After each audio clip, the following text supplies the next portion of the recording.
I'm joined here today by Hawaii Zone, of course, talking about Puna Soriano. Got a fight coming up real soon against Brandon Allen. What's going on, sir? How are you?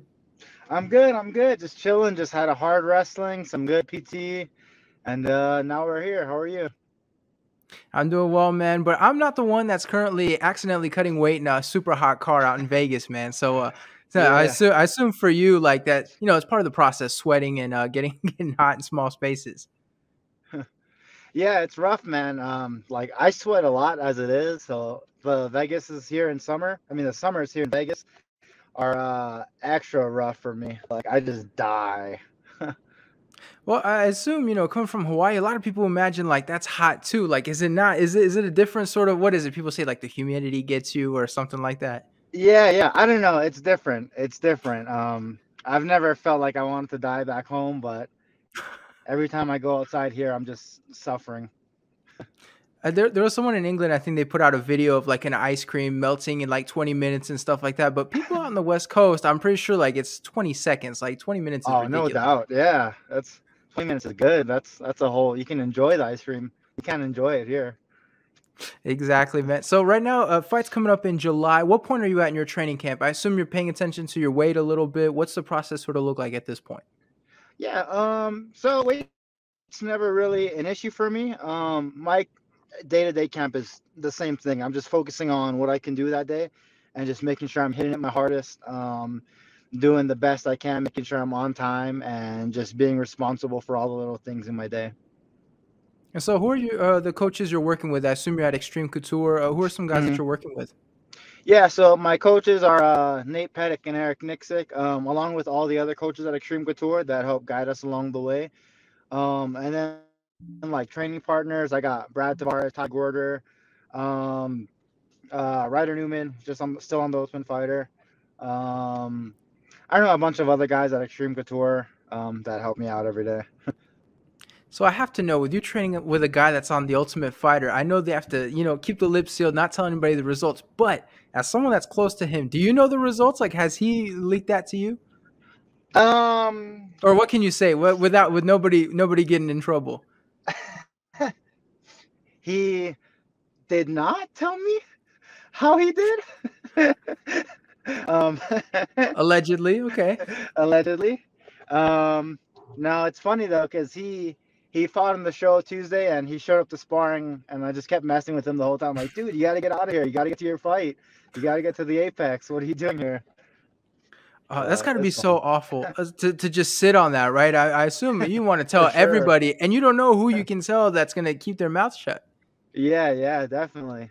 I remember actually way back when Kendall Grove was on the Ultimate Fighter. I guess I went to high school with one of his cousins and like that was the first thing he told me. Like, "Oh, my cousin's in the finals.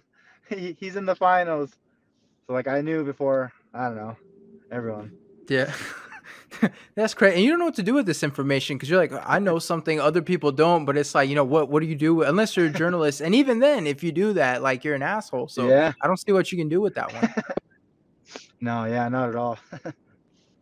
But so listen, let's talk about this fight. Obviously, Brendan Allen's a guy known for his ground game and everything. He's someone that's very hyped at 185. What was your reaction when you found Mhm. out that was your next opponent?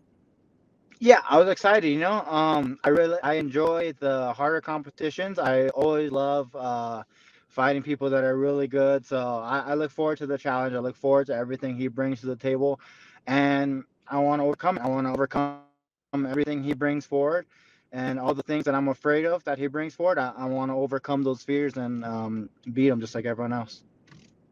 You piqued my curiosity. You said the things that you fear. Are you able to tell us what it is, or is that something that's kind of just for you and your coaches, like for you to work on? No, for sure. I fear getting taken down. I fear him writing me out. I fear a boring fight. Even in my last fight, I was afraid of getting knocked out by Dusko. I was afraid of, every fight. There's something. Every fight, somebody brings something to the table that like I'm afraid of. I'm not afraid of saying what I'm afraid of. I acknowledge it. I used to be afraid of my fears in college, and it set me back throughout my whole career. And now I'm okay with my fears. I confront my fears. My fears are like what make me better. I confront it, and somehow I beat them, and I'm just like way better from it. So what brought on that kind of mentality? Because obviously in fighting, there's a lot of, oh, nobody's afraid of each other, but some people are scared, but they're not supposed to say it. A lot of people have anxiety and stuff like that. What brought upon this mindset for you? I'm not exactly sure. Maybe just growing up, maturing. Like I said earlier, like in my college wrestling career, there would be guys that come to the room, and like it's a very challenging environment. Everybody's fighting for that spot, that starting spot, and I would be afraid to battle out with these guys because I would be afraid to lose in the room and maybe lose my spot. But maybe now with time and maturity, I'm not afraid. Like of course I'm afraid that there's things, but like I'm not afraid to battle those fears. It's weird to say, but like I'm just okay with it. I'm okay with being afraid. It's not gonna stop me from putting on the best performance of my life. So when you get a fight like this, the media, we always tend to focus on the storyline, fighters, it's the matchup and stuff like that. For you, when you see Brendan Allen, are you thinking like, this is a good stepping stone in my career? Like if I get the victory, this, it's a launching pad. Are you looking at the matchup? What's kind of the first things that pop into your mind when you saw that this was your next opponent?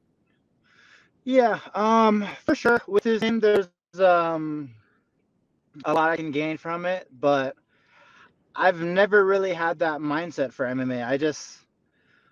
It's a fight. I literally think of it as a fight. And one of us is gonna make it out, and one of us isn't. And I go on there to make it out every time. I'm putting my life on the line to fight this guy. And I don't know. I don't care what happens next. I don't care what happened before. All that matters is July 24th. I'm gonna be the best me that anyone's ever seen, and that's all I really put my energy into. It just being the best Puna Soriano I can be come July 24th. And so we had the middleweight belt that was on the line recently. I have the poster behind me. You can barely see it. Were you watching that fight? Was that Yeah. something that intrigued you? I mean, even as a fight fan, it's a good one. But were you paying attention to that one? Oh, for sure. Yeah, I actually got to drive out to Arizona. We got some tickets and got to watch the fights. It was amazing. For me, I feel like it's not. I feel like it is only my third fight in the UFC, and I feel like I'm so far away from the title. So like, I really can just go to the fights and enjoy. I'm not watching it like these mother effers are gonna get it. Like, I'm just I'm enjoying. Like, no, even if I went out there and like Masvidal, Brendan Allen, like I'm not gonna get a title shot in my next fight. So uh, I'm just enjoying it. It was a great fight. It was a great card to be at. The whole card from top to bottom was fun. The environment was fun, and it was just good to feel that energy again before my fight.